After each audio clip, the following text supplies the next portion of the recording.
If you're a believer with a divine calling to prosper spiritually, financially, and generationally, then listen closely.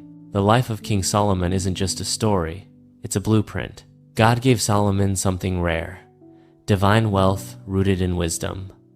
In this video, we're unlocking the divine wealth codes hidden in Solomon's story. These are biblical principles that every faith-driven entrepreneur, kingdom builder, and chosen vessel of provision needs to understand. This isn't about get-rich-quick schemes or prosperity without purpose. This is about tapping into God's system of wealth, where wisdom precedes riches, purpose fuels profit, and obedience unlocks overflow. You are about to see why wealth isn't just a possibility in God's kingdom, it's a responsibility.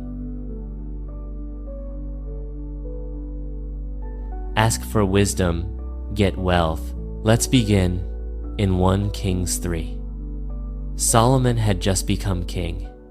He was young, inexperienced, and standing before a throne that once belonged to his father, David. God appears to Solomon in a dream and gives him an open invitation. Ask what I shall give thee. 1 Kings 3, 5 KJV. Solomon could have asked for riches, fame, or victory over enemies, but he asked for something higher, wisdom to govern God's people. Give therefore thy servant an understanding heart to judge thy people, that I may discern between good and bad.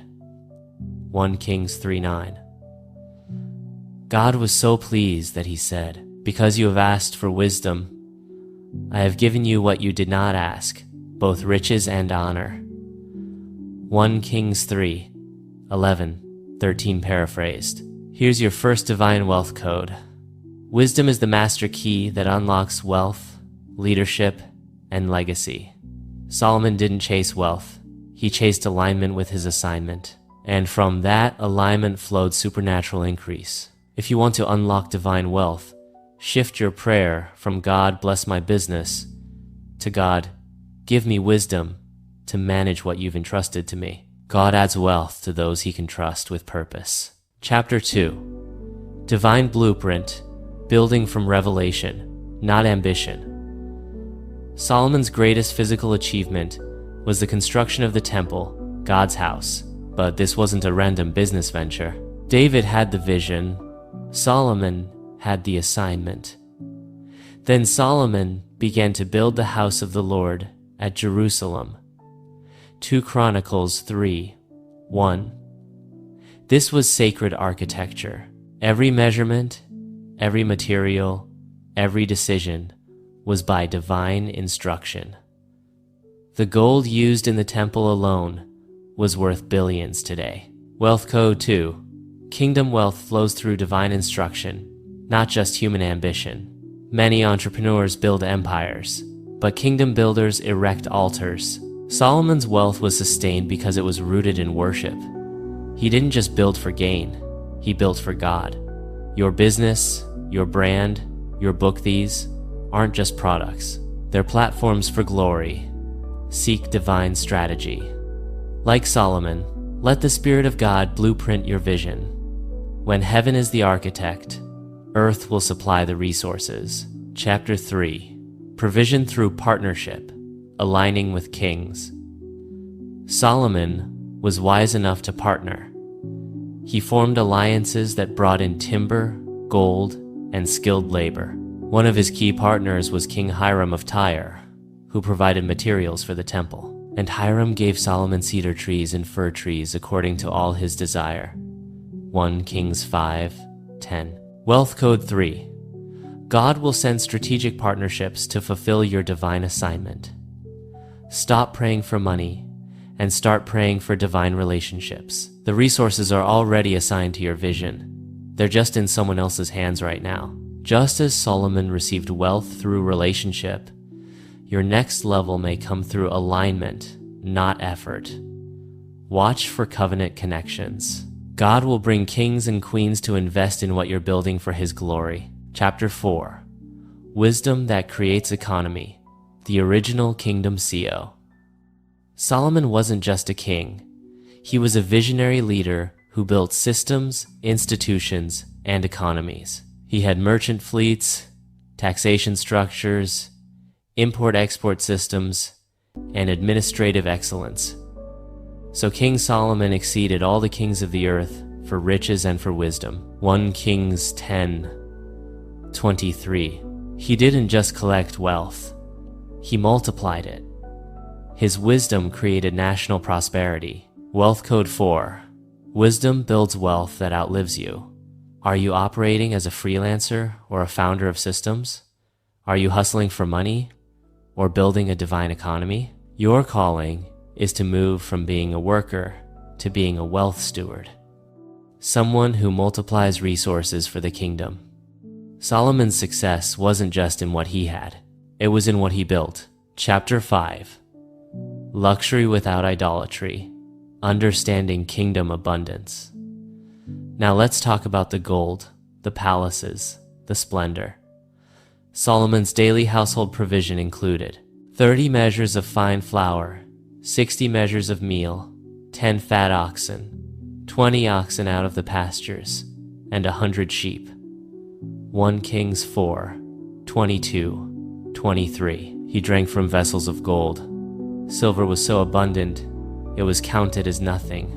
2 Chronicles 9:20. This wasn't greed. It was the overflow of obedience and purpose. Wealth Code 5.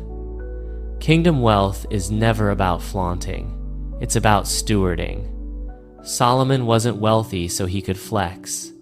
He was wealthy so he could fund God's purposes. If God can trust you to build his house before your own, he will overflow your house with glory.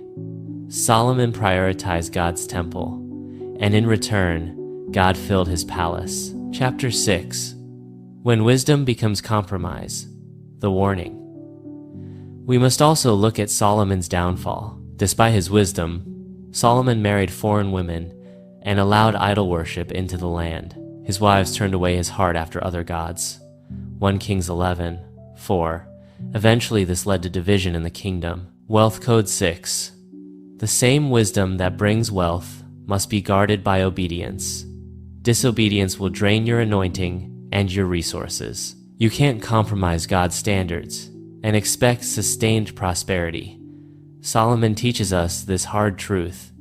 Your gift can get you rich, but only your obedience will keep you aligned. Chapter 7. Legacy and transfer, building beyond your name. Even though Solomon stumbled, God honored the covenant made with David.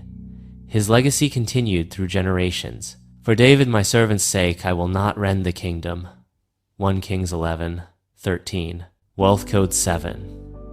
Legacy wealth isn't just about inheritance, it's about impartation. What are you building that will last beyond your lifetime? Are you creating systems, teachings, businesses, and mentorship that your children and their children can walk into? Solomon's wealth wasn't just financial. It was generational wisdom, structures, and strategy. You're not just a business owner. You're a legacy builder. Conclusion: the kingdom code for today's entrepreneurs. Solomon's life is a divine mirror.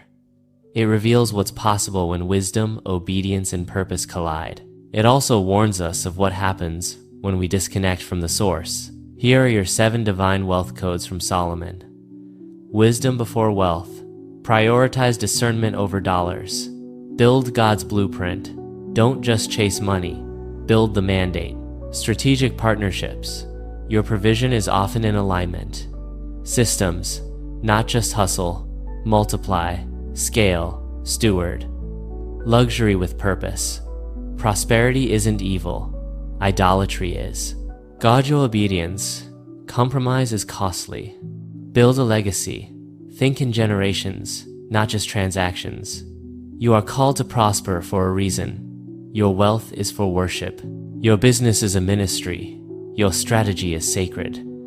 Like Solomon, may you receive wisdom that multiplies influence and wealth, not for vanity, but for victory in the kingdom. If this message resonated, I want to hear from you in the comments. Which of these divine wealth codes are you activating in this season? Are you asking for wisdom, building the blueprint, or preparing for legacy? Don't forget to like, subscribe, and share this with someone who's called to prosper for God's glory. You were born to create, to multiply, and to steward divine wealth with righteousness and power. This is your season to unlock the Solomon Code. Stay aligned, stay anointed, and stay activated.